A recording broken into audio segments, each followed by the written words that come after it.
In the last lecture, we created a one-to-one relationship between the user table and the profile table. And we saw that by default, when we create a user, it does not create the profile with that user.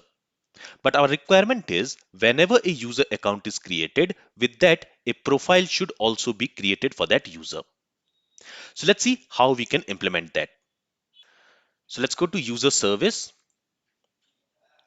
And in the user service, we have this create user method, which is responsible for creating a user. In this create user method, we are already injecting the user repository.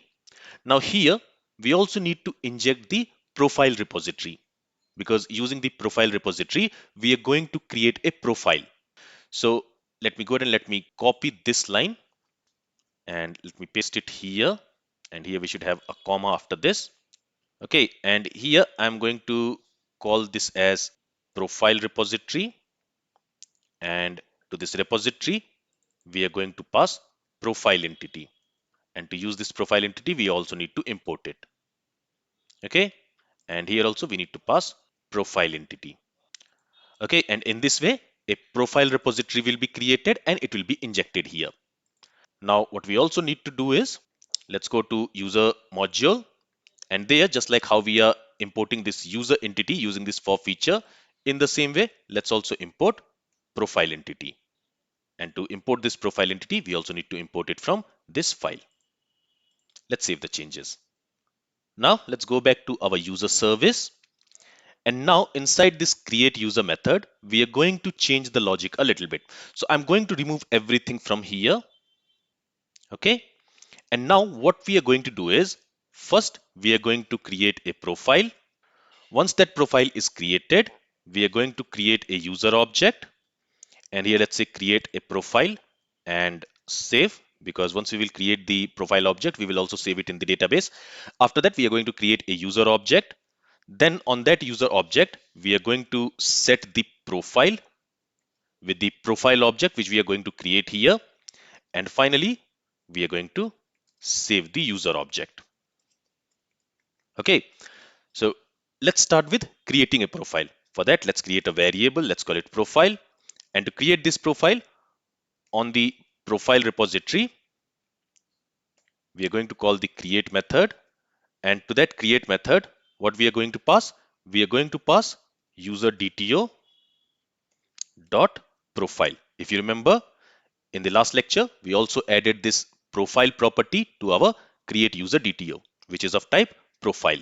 So we are going to pass this user DTO profile to this create method. And what it is going to do, it is going to create an object using the value which we are passing here. Basically, we are passing a profile entity here. So it is going to create an object from that, and it will be assigned to this profile. Once it is done, now we are going to save that profile in the database table. Now, there is one thing which I want to do before I save the profile in the database table. So for example, if in the request body we have the profile, in that case, we are going to create that profile. But if in the request body, we do not specify this profile, in that case, it will be null. So if I don't specify it, it will be null. And with that null, a profile object will not be created, right? So what we want is, even if in the request body, we don't have the profile set, then also we want to create a profile record in the profile table with the default data with null values. So for example, a record should be created where the first name, last name, gender, the bio, and the profile pic, everything is null. Later, the user can edit those values. So here what I'm going to do is, first I'm going to check if the user DTO dot profile, if it is not null, in that case, we want to use this value. Otherwise, if it is null, in that case, we want to assign this user DTO profile with an empty object. So let me copy this. Let me paste it here and let's say equal to. So if user DTO profile is not null, in that case, whatever value we have for this profile that we want to assign to this user DTO dot profile, okay, whatever value is there already for user DTO dot profile, we want to use it. But if it is null or undefined, in that case, we want to assign this user DTO dot profile with the empty object. And then now we will always have some value for this profile. Either it will be the profile object which we are passing in the request body, or it will be an empty object. So now this profile is not going to be null, and that we are passing to this create method. And from that object, from this user.dto.profile or from this empty object, this create method is going to create a new object which will be assigned to this profile variable. And now let's simply go ahead and let's save this profile in the database. For that, again, on the profile repository, we are going to call the save method, and to that we are going to pass this profile object. And this save method is going to run asynchronously, so let's also wait for the response to come before we execute any other code. And in this way, the profile is created in the profile table. Now let's go ahead and let's create a user object. So let me create a variable called user, and to create the user, now we are going to use user repository. And on that, we are going to call the create method again. So using this create method, we are going to create a user object, and to create the user object to this create method, we are going to pass user DTO. Okay, from this user DTO, it is going to create a user object. It will assign it to this user variable. Now, before we go ahead and before we save this user in our user table, before that, we want to set the profile for this user. So here what we are going to say is, we will say user.profile. So as you can see, user will have created at, deleted at, email, password, and in the same way, it will also have this profile property. So we are going to set this profile with this profile object, which we are creating here. Now here you might say that in this profile object, since we have created this profile object before we have saved the profile in the database, we will not have the ID of the profile in this profile object. Well, we don't need that ID.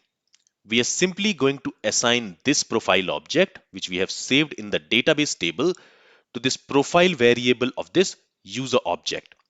And when we will save this user object in the database, type ORM will take care of assigning the profile ID to the profile ID column of user table. Okay, so if I go ahead and if I save this user, so before saving, what we have done, we have set the profile property of this user entity.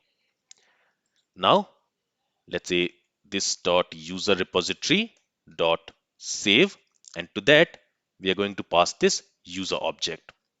This user object, it was created using this create method, and on that user object we set the profile value, and now we are saving that user object in the database. And let's also use this await keyword before that, because the save method is going to run asynchronously. So we are saving that user in the database, and in the profile ID column of the user table, it should save the ID of the profile row, which is created at this point. Okay, so let's save the changes, and from this create user method, we are also going to return the user object which has been created. And now let's go back to Postman. So we are already calling this create user from the user controller. So we are going to make a post request to this endpoint. Let's go to Postman. First of all, I'll not pass any profile property here in the request body. And in this case also, it should create a profile record in the table. Let me send the request. We are making a post request. As you can see 201 created. Let's go to pgadmin and let's go to our user table first. There, let me run this command. So for some reason, we still have only, okay, that's because if you remember on the email field, we have used the unique constraint. So what we need to do is, when we are sending the request, the email and the username should be unique. So let's say the username is Sarah King, and for the email also, let's use sarahking@gmail.com, and let's keep the password as test1234. Let's send this request. You can see this response 201 created. Let's go back to pgadmin. Let's re-execute this query, and now you can see a new record with Sarah King has been created. Now why the ID is 4 here? That's because the previous request which we sent, there it tried to create a record with ID 3, but it failed. So that's why that record was not inserted, but the next record which has been inserted, the ID is being generating from the previously failed record. Okay, now let's go to profile table now. And here also, let's run this query. And here we should also have one record. Now here we have two records because when we sent the request for the first time with a non-unique email and non-unique user ID, what we are doing in our code is first we are creating the profile record. So the profile record was successful. And when it tried to create the user record in the user table, that time we have a duplicate email and duplicate user ID. So the record was not inserted in the user table. But for the profile, the record was already inserted. So it did not rolled back. And this is something which we want to avoid. If either the profile or the user record is not created, either both of them should fail together or both of them should be success together. And this is something which can be achieved using transaction. But we have not talked about transaction yet. So we are going to talk about transaction in our coming lectures. But now you can see one use case which we might need to take care of in the future. Anyway, as you can see now, the profile records are also getting created in the profile table. So here we have two records created. And here the latest record which has been created is this row with the ID 2. So if we go to user table now, in the profile ID, it should store the ID 2. And as you can see, it is inserted here. And this is what we wanted to achieve. Now let's try one more thing. Let's try to create a new record. But this time we are also going to specify a profile. So here let me change the username. And let me go ahead and let me also specify a profile. This profile should be an object. I can also pass an empty object. In that case, again, what will happen is a profile record will be created with default values. As you can see, when we pass an empty object, the first name, last name, gender, date of birth, everything will be null.